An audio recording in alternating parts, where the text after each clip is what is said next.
कड़कदी ठंड विच कोई कह देवे कि चाह ना पीओ तो बिल्कुल चंगा नहीं लगता। ਅੱਜ ਅਸੀਂ ਇੱਕ ਬਹੁਤ ਹੀ ਸਵਾਦਿਸ਼ਟ ਤੇ ਫਾਇਦੇਮੰਦ ਚਾਹ ਬਣਾਵਾਂਗੇ ਜਿਸ ਨੂੰ ਤੁਸੀਂ ਖੁਸ਼ੀ ਨਾਲ ਵਾਰ-ਵਾਰ ਪੀਣਾ ਪਸੰਦ ਕਰੋਗੇ।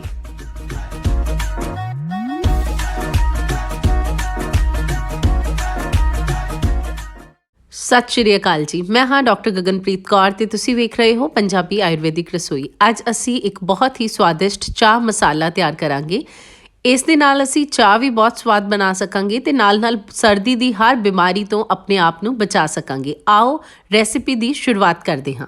ਇਸ ਰੈਸਿਪੀ ਨੂੰ ਬਣਾਉਣ ਦੇ ਲਈ ਅਸੀਂ 9 ਚੀਜ਼ਾਂ ਦਾ ਇਸਤੇਮਾਲ ਕਰਾਂਗੇ। ਤਾਂ ਸਭ ਤੋਂ ਪਹਿਲਾਂ ਮੈਂ ਜਿਹੜੀ ਚੀਜ਼ ਲੈ ਰਹੀ ਹਾਂ ਉਹ ਹੈ ਸੌਂਫ। ਸੌਂਫ ਅਸੀਂ ਜ਼ਿਆਦਾ ਮਾਤਰਾ ਵਿੱਚ ਲਏ ਹਨ। ਇਹ ਹੈ 60 ਗ੍ਰਾਮ ਦੀ ਮਾਤਰਾ। ਤੇ ਸੌਂਫ ਜਿਹੜੇ ਹਨ ਤਾਸੀਰ ਵਿੱਚ ਠੰਡੇ ਹੁੰਦੇ ਹਨ, ਪਰ ਇਹ ਸਾਡੇ ਲਈ ਬਹੁਤ ਜ਼ਿਆਦਾ ਗੁਣਕਾਰੀ ਹਨ, ਇਸ ਕਰਕੇ ਅਸੀਂ ਇਸ ਨੂੰ ਜ਼ਿਆਦਾ ਮਾਤਰਾ 'ਚ ਲਿਆ ਹੈ। ਦੂਸਰੀ ਜਿਹੜੀ ਚੀਜ਼ ਹੈ ਉਹ ਹੈ ਮੁਲੱਠੀ। ਮੁਲੱਠੀ ਵੀ ਅਸੀਂ 60 ਗ੍ਰਾਮ ਹੀ ਲਈ ਹੈ। ਮੁਲੱਠੀ ਸਰਦੀਆਂ ਦੇ ਲਈ ਇੱਕ ਉੱਤਮ ਐਂਟੀਬਾਇਓਟਿਕ ਹੈ। ਜੇ ਤੁਸੀਂ ਰੋਜ਼ਾਨਾ ਕਿਸੇ ਵੀ ਰੂਪ ਵਿੱਚ ਮੁਲੱਠੀ ਦਾ ਸੇਵਨ ਕਰਦੇ ਹੋ ਤਾਂ ਸਰਦੀਆਂ ਦੀਆਂ ਕਈ ਬਿਮਾਰੀਆਂ ਤੋਂ ਬਚ ਸਕਦੇ ਹੋ। ਇਸ ਤੋਂ ਬਾਅਦ ਅਸੀਂ ਦਾਲਚੀਨੀ ਲੈ ਰਹੇ ਹਾਂ। ਦਾਲਚੀਨੀ ਹਲਕੀ ਗਰਮ ਹੁੰਦੀ ਹੈ, ਇਸ ਕਰਕੇ ਅਸੀਂ ਇਸ ਨੂੰ 20 ਗ੍ਰਾਮ ਦੀ ਮਾਤਰਾ ਦੇ ਵਿੱਚ ਲਿਆ ਹੈ। ਤਾਂ ਇਹ ਅਸੀਂ ਘੱਟ ਲੈ ਰਹੇ ਹਾਂ। ਸਰਦੀ ਦਾ ਮੌਸਮ ਹੈ, ਅਸੀਂ ਮਸਾਲਿਆਂ ਨੂੰ ਇਸ ਤਰ੍ਹਾਂ ਮਿਕਸ ਕਰਾਂਗੇ ਕਿ ਇਹ ਨਾ ਹੀ ਜ਼ਿਆਦਾ ਗਰਮ ਹੋਵੇ ਤੇ ਨਾ ਹੀ ਜ਼ਿਆਦਾ ਠੰਡਾ ਰਵੇ।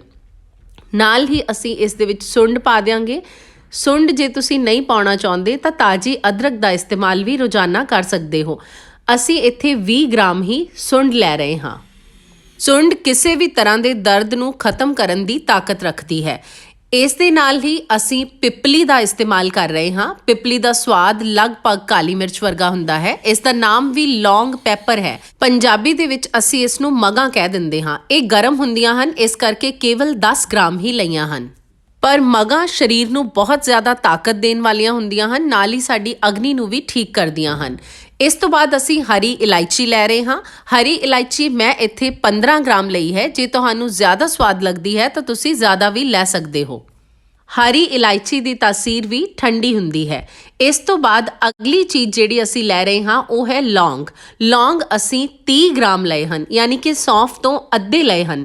ਲੌਂਗ ਦੀ ਤਾਸੀਰ ਵੀ ਆਯੁਰਵੇਦ ਦੇ ਅਨੁਸਾਰ ਗਰਮ ਨਹੀਂ ਹੁੰਦੀ। ਵਾਰ-ਵਾਰ ਬੁਖਾਰ ਆਉਣਾ ਤੇ ਤੇਜ਼ਾਬ ਬਹੁਤ ਜ਼ਿਆਦਾ ਬਣਦਾ ਹੋਵੇ ਤਾਂ ਲੌਂਗ ਸਾਡੀ ਬਹੁਤ ਮਦਦ ਕਰਦੇ ਹਨ। ਇਸ ਤੋਂ ਅਗਲੀ ਚੀਜ਼ ਅਸੀਂ ਅਜਵੈਨ ਲੈ ਰਹੇ ਹਾਂ ਤੇ ਅਜਵੈਨ ਦੀ ਮਾਤਰਾ ਵੀ ਇਸ ਦੇ ਵਿੱਚ ਅਸੀਂ 20 ਗ੍ਰਾਮ ਲਈ ਹੈ। ਜਵੈਨ ਦਰਦਨਾਸ਼ਕ ਹੈ, ਪੇਟ ਦੇ ਕਈ ਰੋਗਾਂ ਨੂੰ ਠੀਕ ਕਰਦੀ ਹੈ ਤੇ ਨਾਲ ਹੀ ਅਗਨੀ ਨੂੰ ਵੀ ਠੀਕ ਕਰਦੀ ਹੈ। ਮਸਾਲਿਆਂ ਦੀ ਮਾਤਰਾ ਦਾ ਧਿਆਨ ਰੱਖਣਾ ਬਹੁਤ ਜ਼ਰੂਰੀ ਹੈ ਤਾਂ ਕਿ ਮਸਾਲਾ ਬਹੁਤ ਜ਼ਿਆਦਾ ਗਰਮ ਵੀ ਨਾ ਬਣੇ ਤੇ ਠੰਡਾ ਵੀ ਨਾ ਬਣੇ। ਅਸੀਂ ਇਸ ਨੂੰ ਇਮਾਮ ਦਸਤੇ ਦੇ ਵਿੱਚ ਕੁੱਟ ਲਵਾਂਗੇ ਕਿਉਂਕਿ ਕਈ ਚੀਜ਼ਾਂ ਵਿੱਚ ਕਾਫੀ ਮੋਟੀਆਂ ਹਨ। ਇਹਨਾਂ ਤੋਂ ਇਲਾਵਾ ਜਿਹੜੀ 9ਵੀਂ ਚੀਜ਼ ਇਹਦੇ ਵਿੱਚ ਪਾਈ ਹੈ ਉਹ ਮੈਂ ਇੱਕ ਹਲਦੀ ਦਾ ਟੁਕੜਾ ਵੀ ਪਾਇਆ ਹੈ। ਤੁਸੀਂ ਪੀਸੀ ਹੋਈ ਹਲਦੀ ਜਿਹੜੀ ਹੈ ਉਸ ਦਾ 1 ਚਮਚ ਇਸ ਪੂਰੇ ਮਸਾਲੇ ਦੇ ਵਿੱਚ ਰਲਾ ਸਕਦੇ ਹੋ। ਇੰਨੀ ਮਾਤਰਾ ਦੇ ਵਿੱਚ ਮਸਾਲਾ ਇੱਕ ਛੋਟੇ ਪਰਿਵਾਰ ਦੇ ਲਈ 1 ਮਹੀਨੇ ਤੱਕ ਚੱਲ ਸਕਦਾ ਹੈ। ਸਾਰੀ ਸਮੱਗਰੀ ਦੇ ਨਾਲ ਤੁਹਾਨੂੰ ਦੱਸਿਆ ਗਿਆ ਹੈ ਕਿਹੜੀਆਂ ਚੀਜ਼ਾਂ ਠੰਡੀਆਂ ਹਨ ਤੇ ਕਿਹੜੀਆਂ ਗਰਮ ਹਨ। ਇਸ ਕਰਕੇ ਜਿਨ੍ਹਾਂ ਨੂੰ ਜ਼ਿਆਦਾ ਗਰਮੈਸ਼ ਦੀ ਦਿੱਕਤ ਹੈ ਉਹ ਮਾਤਰਾ ਨੂੰ ਥੋੜਾ ਬਦਲ ਵੀ ਸਕਦੇ ਹਨ।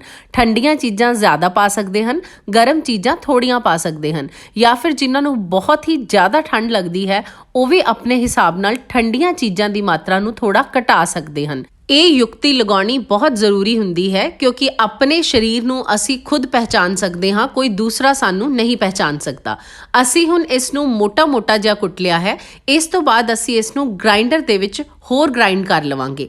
ਇਸ ਨੂੰ ਅਸੀਂ ਬਿਲਕੁਲ ਬਰੀਕ ਪਾਊਡਰ ਚੂਰਨ ਦੀ ਤਰ੍ਹਾਂ ਨਹੀਂ ਕਰਨਾ, ਮੋਟਾ ਦਰਦਰਾ ਹੀ ਰੱਖਣਾ ਹੈ। ਤੁਸੀਂ ਗ੍ਰਾਈਂਡ ਨਹੀਂ ਕਰਨਾ ਚਾਹੁੰਦੇ ਤਾਂ ਇਮਾਮ ਦਸਤੇ ਦੇ ਵਿੱਚ ਹੀ ਥੋੜਾ ਜਿਹਾ ਹੋਰ ਕੁੱਟ ਲਵੋ ਤਾਂ ਕਿ ਇਹ ਥੋੜਾ ਹੋਰ ਬਰੀਕ ਹੋ ਜਾਵੇ। ਦੇਖੋ ਇਹ ਬਹੁਤ ਹੀ ਵਧੀਆ ਦਰਦਰਾ ਜਿਹਾ ਪਾਊਡਰ ਤਿਆਰ ਹੋ ਗਿਆ ਹੈ। ਇਸ ਨੂੰ ਅਸੀਂ ਸਟੋਰ ਕਰਕੇ ਰੱਖ ਲਵਾਂਗੇ ਤੇ ਇਸ ਨੂੰ ਬੰਦ ਡੱਬੀ ਵਿੱਚ ਰੱਖਾਂਗੇ ਤਾਂ ਜ਼ਿਆਦਾ ਚੰਗਾ ਰਹਿੰਦਾ ਹੈ। ਇਸ ਦੀ ਖੁਸ਼ਬੂ ਜਿਹੜੀ ਹੈ ਉਹ ਉੱਡਦੀ ਨਹੀਂ। ਸਾਡਾ ਜਿਹੜਾ ਮਸਾਲਾ ਹੈ ਉਹ ਬਿਲਕੁਲ ਤਿਆਰ ਹੈ। ਤੁਸੀਂ ਇਸ ਨੂੰ ਇਸੇ ਤਰ੍ਹਾਂ ਪਾਣੀ ਦੇ ਵਿੱਚ ਉਬਾਲ ਕੇ ਗ੍ਰੀਨ ਟੀ ਦੀ ਤਰ੍ਹਾਂ ਲੈ ਸਕਦੇ ਹੋ, ਦੁੱਧ ਦੇ ਵਿੱਚ ਪਾ ਸਕਦੇ ਹੋ। ਬੱਚਿਆਂ ਨੂੰ ਵੀ ਸਰਦੀ ਵਿੱਚ ਸਾਨੂੰ ਇਸ ਤਰ੍ਹਾਂ ਪਲੇਨ ਦੁੱਧ ਨਹੀਂ ਦੇਣਾ ਚਾਹੀਦਾ ਕਿਉਂਕਿ ਦੁੱਧ ਜਿਹੜਾ ਪਲੇਨ ਹੁੰਦਾ ਹੈ ਉਹ ਕਫ ਕਰਦਾ ਹੈ ਤੇ ਬਲਗਮ ਬਹੁਤ ਜ਼ਿਆਦਾ ਬਣਾਉਂਦਾ ਹੈ। ਅਸੀਂ ਦੁੱਧ ਨੂੰ ਵੀ ਮਸਾਲਾ ਪਾ ਕੇ ਉਬਾਲਦੇ ਹਾਂ ਤਾਂ ਦੁੱਧ ਪਚਣ ਵਿੱਚ ਆਸਾਨ ਹੋ ਜਾਂਦਾ ਹੈ ਤੇ ਸਰਦੀ ਵਿੱਚ ਗਰਮਾਹਟ ਵੀ ਦਿੰਦਾ ਹੈ। ਜਿਨ੍ਹਾਂ ਨੂੰ ਚਾਹ ਦਾ ਜ਼ਿਆਦਾ ਸ਼ੌਂਕ ਰਹਿੰਦਾ ਹੈ ਉਹ ਥੋੜਾ ਜਿਹਾ ਮਸਾਲਾ ਆਪਣੀ ਚਾਹ ਦੇ ਵਿੱਚ ਵੀ ਪਾ ਸਕਦੇ ਹਨ। ਅਸੀਂ ਇਸ ਮਸਾਲੇ ਨੂੰ ਪਾ ਕੇ ਜੇ ਚਾਹ ਬਣਾਵਾਂਗੇ ਤਾਂ ਚਾਹ ਪੱਤੀ ਦੀ ਬਹੁਤ ਥੋੜੀ ਲੋੜ ਪੈਂਦੀ ਹੈ, ਕਿਉਂਕਿ ਇਸ ਦੇ ਵਿੱਚ ਇੰਨਾ ਫਲੇਵਰ ਹੈ ਕਿ ਉਹ ਫਲੇਵਰ ਹੀ ਸਾਨੂੰ ਇੰਨੀ ਤਾਜ਼ਗੀ ਤੇ એનર્ਜੀ ਦਿੰਦਾ ਹੈ ਕਿ ਚਾਹ ਪੱਤੀ ਦੀ ਬਹੁਤੀ ਜ਼ਰੂਰਤ ਸਾਨੂੰ ਨਹੀਂ ਪੈਂਦੀ। ਇਸ ਕਰਕੇ ਅਸੀਂ ਪੱਤੀ ਦੀ ਮਾਤਰਾ ਕਾਫੀ ਘਟਾ ਸਕਦੇ ਹਾਂ ਜੇ ਅਸੀਂ ਇਸ ਮਸਾਲੇ ਨਾਲ ਚਾਹ ਤਿਆਰ ਕਰਾਂਗੇ। ਮੈਂ ਇੱਥੇ ਜਿਸ ਪੱਤੀ ਦਾ ਇਸਤੇਮਾਲ ਕਰਾਂਗੀ ਉਹ ਹੈ ਕਸ਼ਮੀਰੀ ਕਾਵਾ। ਕਸ਼ਮੀਰੀ ਕਾਵਾ ਦੇਖਣ ਵਿੱਚ ਇਸ ਤਰ੍ਹਾਂ ਦਾ ਹੁੰਦਾ ਹੈ। ਸਰਦੀਆਂ ਲਈ ਇਹ ਬਹੁਤ ਵਧੀਆ ਹੈ। ਇਸ ਦੇ ਆਪਣੇ ਬਹੁਤ ਜ਼ਿਆਦਾ ਫਾਇਦੇ ਹਨ। ਆਓ ਅੱਜ ਇੱਕ ਵੱਖਰੇ ਤਰ੍ਹਾਂ ਦੀ ਚਾਹ ਬਣਾਉਂਦੇ ਹਾਂ ਜਿਹੜੀ ਕਿ ਬਹੁਤ ਫਾਇਦੇਮੰਦ ਹੈ। ਇਸ ਤੋਂ ਬਾਅਦ ਤੁਹਾਨੂੰ ਗ੍ਰੀਨ ਟੀ ਪੀਣਾ ਕਦੀ ਪਸੰਦ ਨਹੀਂ ਆਏਗਾ। ਅਸੀਂ ਇੱਕ ਪਤੀਲੀ ਲੈ ਲਈ ਹੈ। ਇਸ ਦੇ ਵਿੱਚ ਅਸੀਂ 1 ਗਲਾਸ ਪਾਣੀ ਦਾ ਲੈ ਲਵਾਂਗੇ। ਇਸ ਦੇ ਵਿੱਚ ਅਸੀਂ 1/4 ਚਮਚ ਮਸਾਲੇ ਦਾ ਪਾ ਦੇਣਾ ਹੈ। ਜਿਹੜੇ ਚਮਚ ਦਾ ਇਸਤੇਮਾਲ ਮੈਂ ਕਰ ਰਹੀ ਹਾਂ ਇਹ ਬਹੁਤ ਹੀ ਛੋਟਾ ਹੈ। 1 ਕੱਪ ਲਈ 1/4 ਚਮਚ ਮਸਾਲਾ ਬਹੁਤ ਹੈ। ਤੁਸੀਂ ਆਪਣੀ ਪਸੰਦ ਦੀ ਚਾਹ ਬਣਾ ਸਕਦੇ ਹੋ, ਚਾਹੇ ਤਾਂ ਇਸੇ ਤਰੀਕੇ ਜਿਸ ਤਰ੍ਹਾਂ ਮੈਂ ਅੱਜ ਬਣਾ ਰਹੀ ਹਾਂ। ਦੂਸਰਾ ਤਰੀਕਾ ਹੈ ਕਿ ਅਸੀਂ ਦੁੱਧ ਦੇ ਵਿੱਚ ਇਸ ਨੂੰ ਉਬਾਲ ਕੇ ਪੀ ਸਕਦੇ ਹਾਂ ਤਾਂ ਗਾੜੀ ਚਾਹ ਦੀ ਤਰ੍ਹਾਂ ਫਲੇਵਰ ਆਏਗਾ। ਤੇ ਜੇ ਅਸੀਂ ਅੱਧਾ ਦੁੱਧ ਤੇ ਅੱਧਾ ਪਾਣੀ ਲੈ ਲੈਂਦੇ ਹਾਂ ਤੇ ਫਿਰ ਮਸਾਲਾ ਪਾਉਂਦੇ ਹਾਂ ਤੇ ਕੁਝ ਕੁ ਦਾਣੇ ਪੱਤੀ ਦੇ ਪਾਉਂਦੇ ਹਾਂ ਤਾਂ ਸਾਨੂੰ ਇੱਕ ਨਾਰਮਲ ਚਾਹ ਵਾਲਾ ਫਲੇਵਰ ਇਹਦੇ ਅੰਦਰ ਮਿਲੇਗਾ। ਸਾਰੇ ਹੀ ਤਰ੍ਹਾਂ ਦੀ ਚਾਹ ਜਿਹੜੀ ਹੈ ਉਹ ਬਹੁਤ ਵਧੀਆ ਰਹੇਗੀ। ਧਿਆਨ ਇਹ ਰੱਖਣਾ ਹੈ ਕਿ ਖਾਣੇ ਤੋਂ ਤੁਰੰਤ ਬਾਅਦ ਚਾਹ ਨਹੀਂ ਲੈਣੀ। ਖਾਣਾ ਖਾਣ ਤੋਂ 1-1.5 ਘੰਟੇ ਬਾਅਦ ਹੀ ਅਸੀਂ ਚਾਹ ਦਾ ਇਸਤੇਮਾਲ ਕਰਾਂਗੇ। ਇਸ ਤਰ੍ਹਾਂ ਜੇ ਤੁਸੀਂ ਪਾਣੀ ਵਾਲੀ ਚਾਹ ਬਣਾ ਕੇ ਪੀਂਦੇ ਹੋ ਇਹਦੇ ਹਜ਼ਾਰਾਂ ਫਾਇਦੇ ਹਨ। ਇਹ ਤੁਹਾਡੇ ਜੋੜਾਂ ਦੇ ਦਰਦ ਤੇ ਗੋਡਿਆਂ ਦੇ ਦਰਦ ਲਈ ਵੀ ਬਹੁਤ ਜ਼ਿਆਦਾ ਵਧੀਆ ਹੈ। ਤੁਹਾਡੀ ਅਗਨੀ ਨੂੰ ਵੀ ਤੇਜ਼ ਕਰੇਗੀ।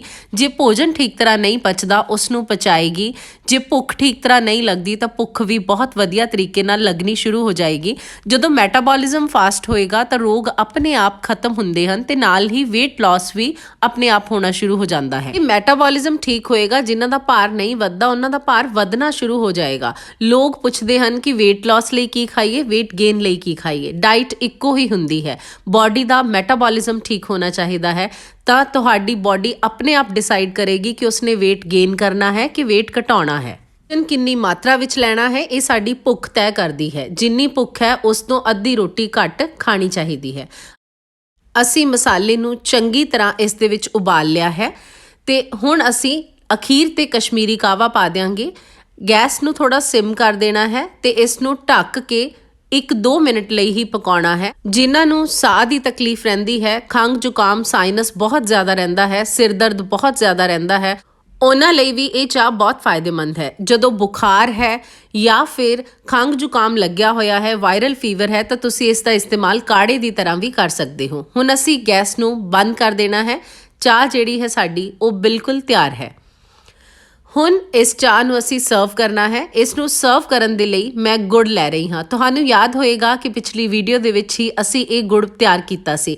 ਇਸ ਗੁੜ ਦੇ ਵਿੱਚ ਅਸੀਂ ਡਰਾਈ ਫਰੂਟ ਪਾਇਆ ਹੋਇਆ ਹੈ। ਕਸ਼ਮੀਰੀ ਕਾਵੇ ਦੇ ਨਾਲ ਡਰਾਈ ਫਰੂਟ ਵਾਲਾ ਗੁੜ ਬਹੁਤ ਹੀ ਵਧੀਆ ਚੱਲੇਗਾ। ਤਾਂ ਛੋਟਾ ਜਿਹਾ ਟੁਕੜਾ ਗੁੜ ਦਾ ਅਸੀਂ ਕੱਪ ਦੇ ਵਿੱਚ ਪਾ ਦਿਆਂਗੇ ਤੇ ਉਸ ਤੋਂ ਬਾਅਦ ਉੱਪਰ ਗਰਮ ਚਾਹ ਅਸੀਂ ਪਾ ਦੇਣੀ ਹੈ ਤੇ ਚਮਚ ਨਾਲ ਹਿਲਾ ਕੇ ਅਸੀਂ ਨਾਲ ਡਰਾਈ ਫਰੂਟ ਤੇ ਨਾਲ ਗੁੜ ਦਾ ਫਲੇਵਰ ਹੋਏਗਾ ਤੇ ਜਿਹੜਾ ਸਪੈਸ਼ਲ ਮਸਾਲਾ ਅਸੀਂ ਇਹਦੇ ਵਿੱਚ ਪਾਇਆ ਹੈ ਉਹਦਾ ਇੰਨਾ ਵਧੀਆ ਫਲੇਵਰ ਹੈ। ਉਹ ਐਰੋਮੈਟਿਕ ਫਲੇਵਰ ਜਿਹੜਾ ਹੈ ਸਾਡੇ ਮਨ ਨੂੰ ਬਹੁਤ ਸਕੂਨ ਦਿੰਦਾ ਹੈ ਤੇ ਮਨ ਨੂੰ ਵੀ ਇੱਕ ਤਾਜ਼ਗੀ ਦਿੰਦਾ ਹੈ। ਸਾਨੂੰ ਸਟ੍ਰੈਸ ਤੇ ਐਂਜ਼ਾਈਟੀ ਤੋਂ ਵੀ ਦੂਰ ਰੱਖਦਾ ਹੈ।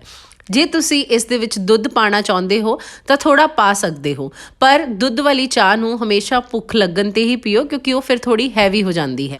ਪਰ ਜੇ ਤੁਹਾਨੂੰ ਸਵੇਰੇ ਉੱਠ ਕੇ ਸਰਦੀ ਦੇ ਮੌਸਮ ਵਿੱਚ ਪੜ੍ਹਨ ਦੀ ਜਾਂ ਕੁਝ ਆਪਣਾ ਤੁਹਾਡਾ ਰੂਟੀਨ ਹੈ, ਮੈਡੀਟੇਸ਼ਨ ਕਰਦੇ ਹੋ ਤੁਸੀਂ, ਤਾਂ ਤੁਸੀਂ ਇਸ ਤਰ੍ਹਾਂ ਦੀ ਚਾਹ ਲੈ ਸਕਦੇ ਹੋ ਜਿਹੜੀ ਤੁਹਾਨੂੰ ਗਰਮੀ ਵੀ ਦੇਵੇਗੀ, એનર્ਜੀ ਵੀ ਦੇਵੇਗੀ ਤੇ ਵਰਕਆਊਟ ਕਰਨ ਦੇ ਲਈ ਵੀ ਇਹ ਬਹੁਤ ਵਧੀਆ ਹੈ। ਪ੍ਰੀ ਵਰਕਆਊਟ ਮੀਲ ਦੇ ਤੌਰ ਤੇ ਵੀ ਤੁਸੀਂ ਇਸ ਨੂੰ ਲੈ ਸਕਦੇ ਹੋ।